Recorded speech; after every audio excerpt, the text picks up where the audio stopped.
There are entire courses on performance measurements. The government is offering them all over right now. We have them on through our agency, and again, Marilyn touches on it in the course that she presents, and she'll be presenting a mini version, a very mini version in the session later today.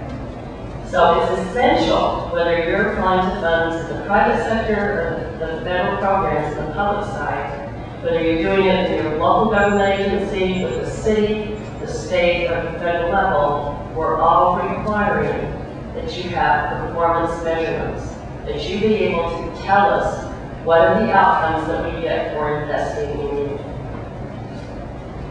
You know, in the private sector, when there's a reduction in costs, they do two things. They decrease costs, and they still expect an increase in performance. In the public side, we do expect people to become more efficient. We do expect people to prove themselves, and that's expected in outcome measures. I want to add one more thing in responsibility and accountability. In all of our government programs now, we're finding that we do have timelines for expected obligations and expenditures. We do expect funds to be spent appropriately. I just, over the weekend, was making, going back over the last 6 months. And in the last 6 months, HUD has turned back to the U.S. Treasury over $1 million in funds that was taken from agencies who inappropriately spent dollars. In that same time frame, we actually turned over the entire staff of one of our entitlement agencies who are overseeing some CDBG funds and loan dollars that they were receiving.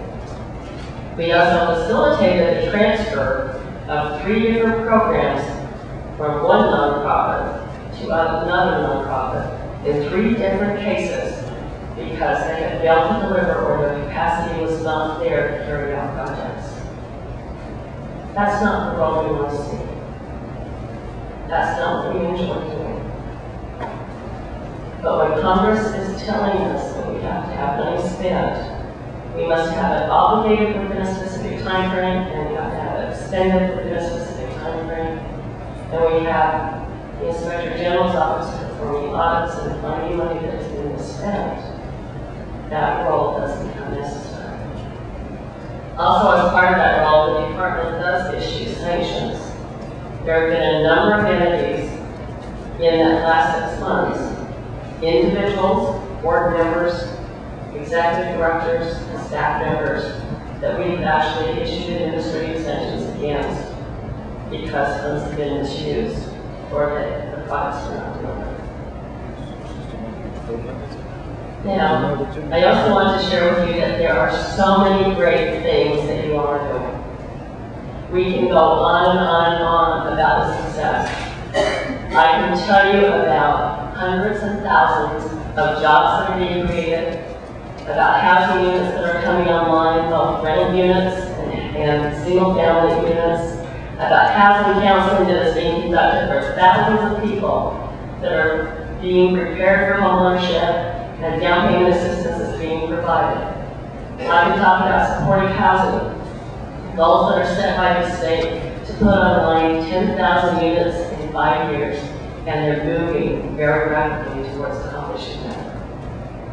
I can tell you about Empower New Haven, who has done a number of things and is continuing to develop new mechanisms, products, and models so that things can happen in neighborhoods even right here in New Haven.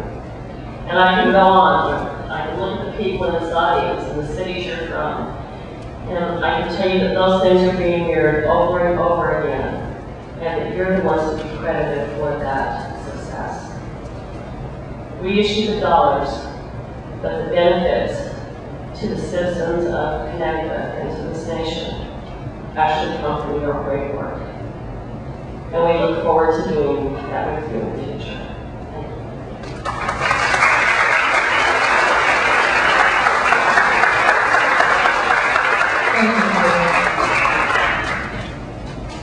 Next, we will have remarks from Mr. Rosenberg, President and CEO of the Healing Foundation for Healing.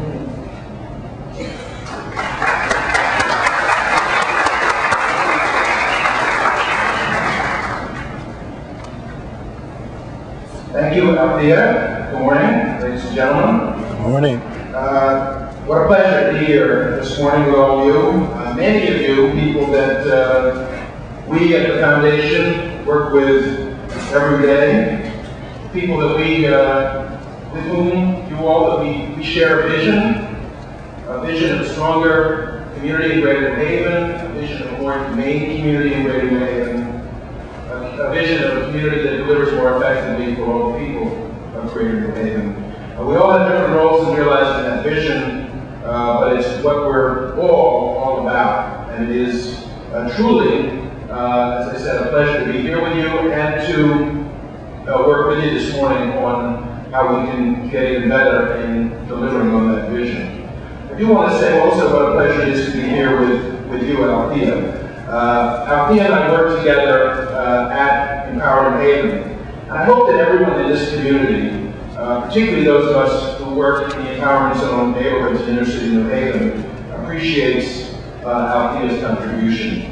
Not only in terms of her work running Empower New Haven and delivering on its programs day in and day out, but also, as Julie was just referencing, in terms of positioning Empower New Haven for the future, and thinking through from the Empower New Haven perspective, the very issue really that we're gathered here this morning to talk about, which is how this community can access more grant funding, different kinds of grant funding, and put it to work in new ways that benefit the people who live here and work here. So yeah, I don't get this opportunity very often, but I did want to publicly thank you for all of you.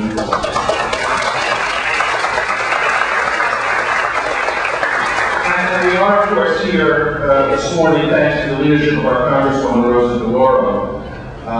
Rosa has fought for and delivered for this district and its people and its institutions, including its nonprofit institutions, for over 15 years now. It's hard to believe since I remember when she was first elected. But her monuments, the monument